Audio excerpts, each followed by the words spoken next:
It's the spring of 1945, and the flames of World War II are dying down. The Third Reich is on the verge of the collapse. The Allies are closing in, and the world is finally looking forward to peace. But there is a secret, almost insane plan brewing in the mind of Winston Churchill. If successful, it will liberate Eastern Europe from communism and Soviet oppression. But more likely, it will ignite World War III just as World War II comes to an end. Let me tell you about Operation Unthinkable. My name is Darek, and welcome to the Sands of Time.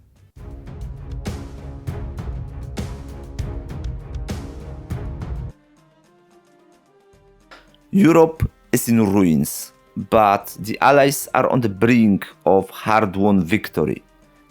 Soon the war will be over and the time for celebration will arrive. Yet Winston Churchill is already looking ahead, and what he sees is not pretty. He is concerned that the Stalin's Red Army will not stop at Berlin.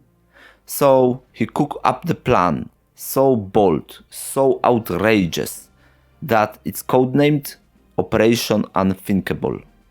We are talking about the plan to turn on the Soviet Union right after defeating Hitler. Because, you know, one genocidal dictator down, one to go. Operation Unthinkable was born in April 1945, just before an end of World War II in Europe. So, what was the Churchill idea? A surprise attack on the Soviet Union to push them out of the Eastern Europe and prevent them from spreading communism, or in less diplomatic terms, basically terror and death. The plan called for British, American and Polish forces to team up with, guess what, rearmed German soldiers and take on the Red Army. Yeah, that's right, fighting alongside former Nazis against the Soviets. And English is not my first language, but is that what Brits mean when they saying no hard feelings?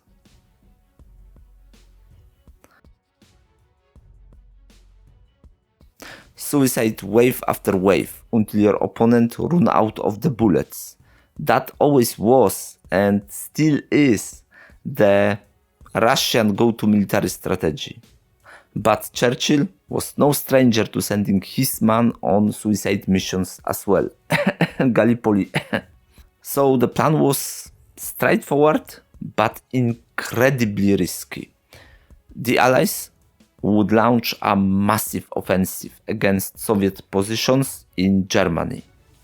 Just like that. But there was one big problem. A massive, battle-hardened Soviet army that just had steamrolled its way to Berlin. Taking them on could and probably would turn very ugly very fast. So why even consider such a plan? Well, Stalin was mass murderous sociopath, and Churchill rightly didn't trust him. He saw the Soviets as new threat for European stability and freedom.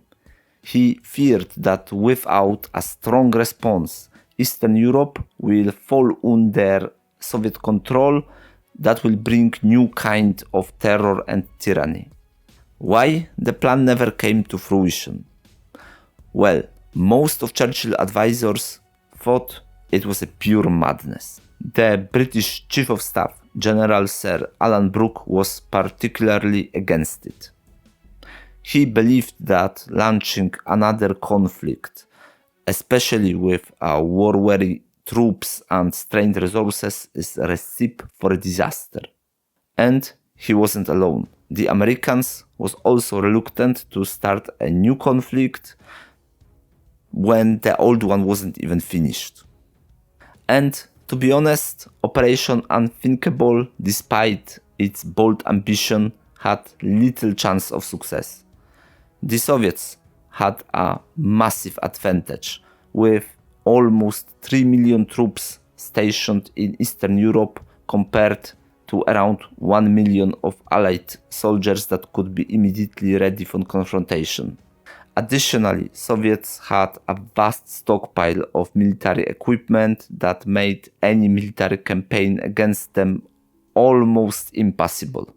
Also, the operation would almost certainly ignite World War III, so a remote chance to potentially free the Eastern Europe from the Soviet influence just wasn't convincing enough.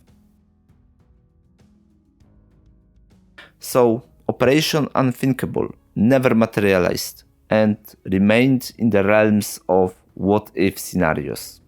Instead, the world shifted into a Cold War where Soviet Union and United States clashed through espionage, propaganda, and proxy conflicts, while the world became divided between Free West and Soviet bloc. Thank you for joining me on this journey through the history, and I will see you in another episode. Thanks for watching.